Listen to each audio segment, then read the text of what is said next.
Peuple de Dieu, bonjour, shalom.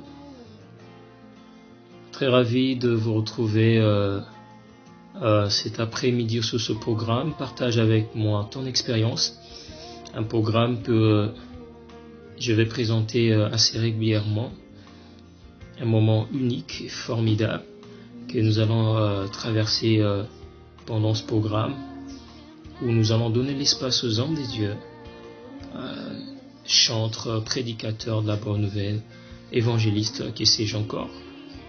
L'espace de nous dire qu'est-ce qui s'est passé le jour où ils ont accepté Jésus-Christ dans leur vie comme Seigneur et Sauveur personnel. Comment ils ont reçu l'appel des dieux et comment ils l'ont accepté. C'était pendant quel moment, quelle période et sous quelles circonstances ils ont reçu le Seigneur et ils ont donné leur vie.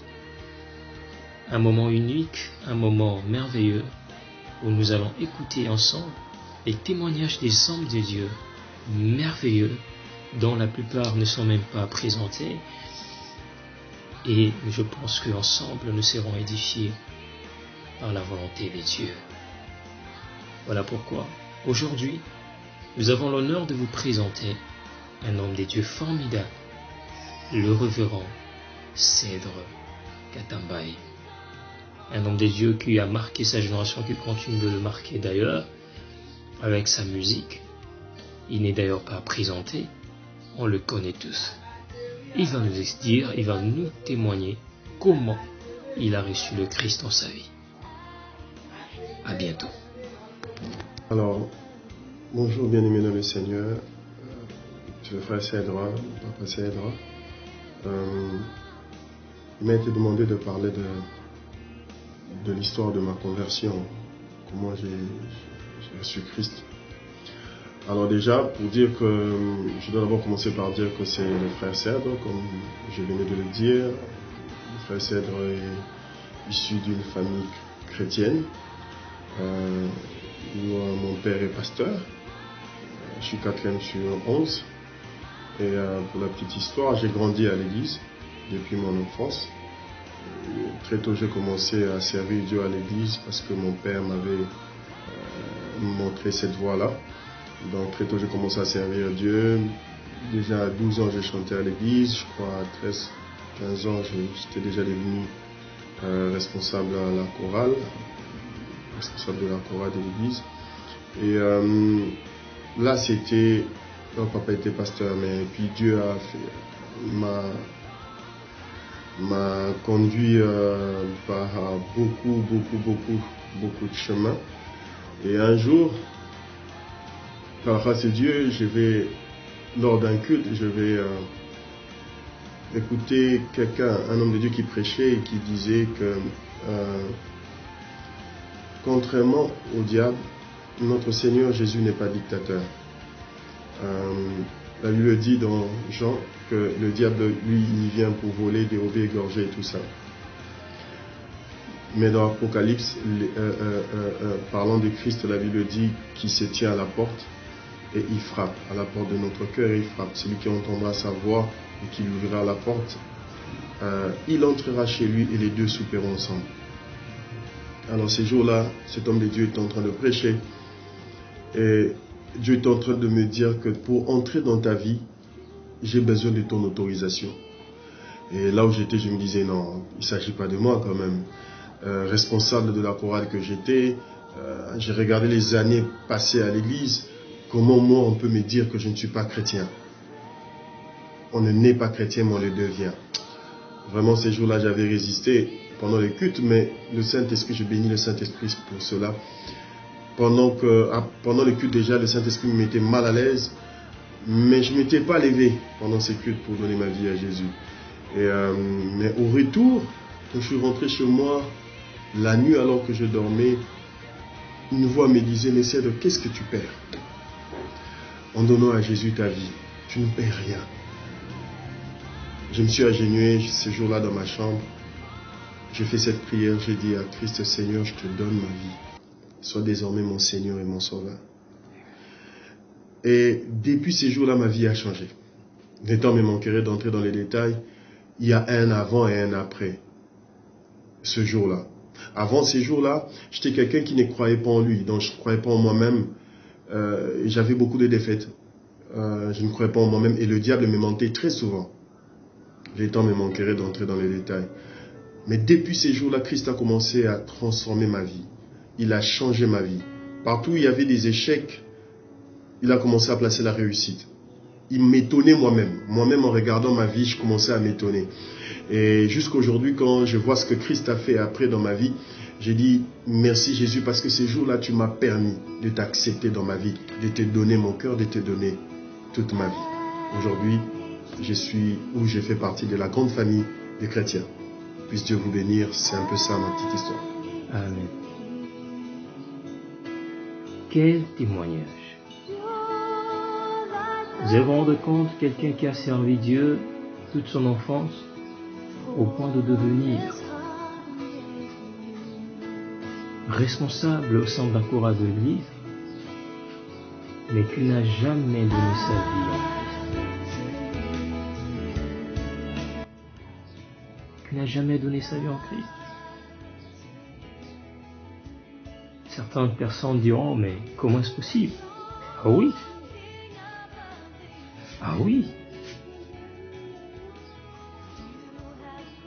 Vous allez comprendre la raison pour laquelle le Christ dira ces jours-là, vous avez chassé des démons à mon nom, vous avez guéri de malades à mon nom, et je vous dirai, je vous ai jamais connu.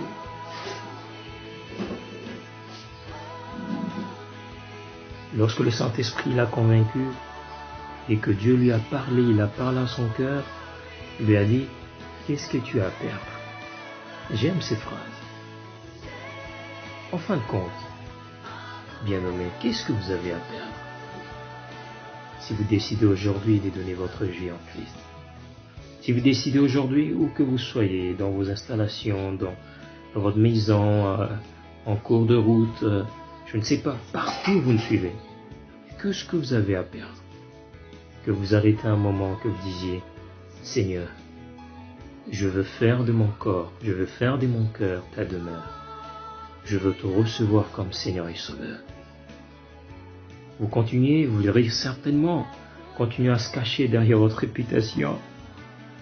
La réputation d'un bon parleur, d'un bon chanteur, d'un bon prédicateur. Est-ce que le Christ vous connaît? Est-ce que vous avez donné votre vie en Christ? Est-ce qu'un jour, vous l'avez dit, Seigneur, entre dans mon cœur. Je veux faire de toi le Seigneur de ma vie. Alléluia. Quel témoignage. Peuple de Dieu, je voudrais vous inviter ensemble avec moi pendant un bref moment, un moment très court de prière,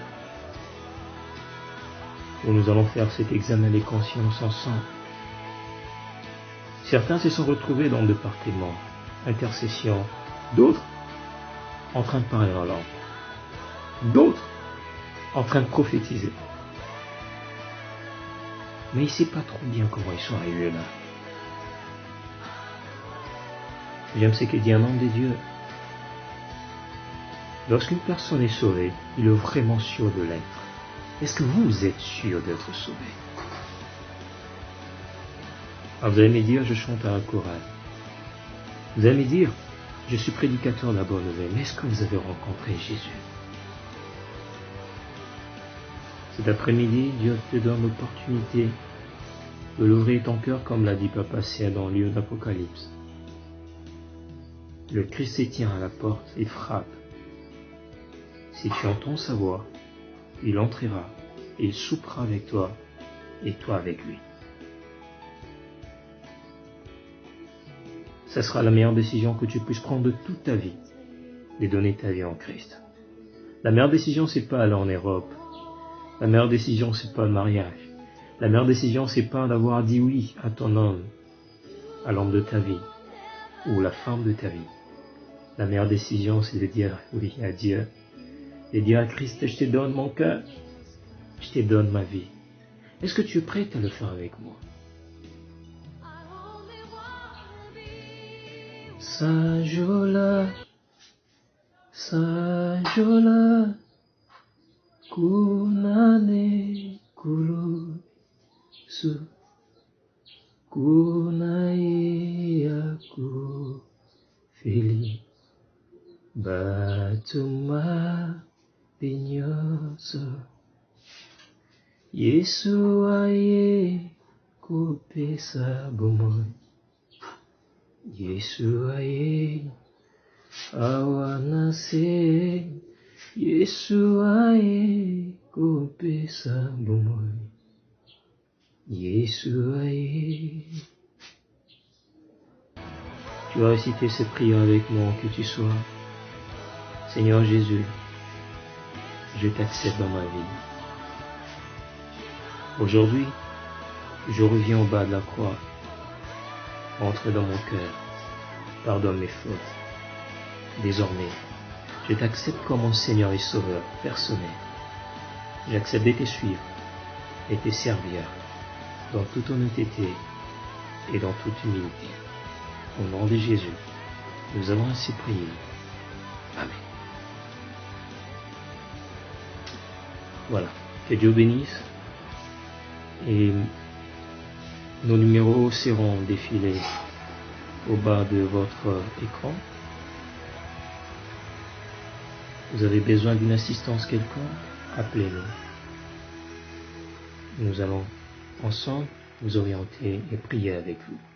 Que Dieu vous bénisse. Merci.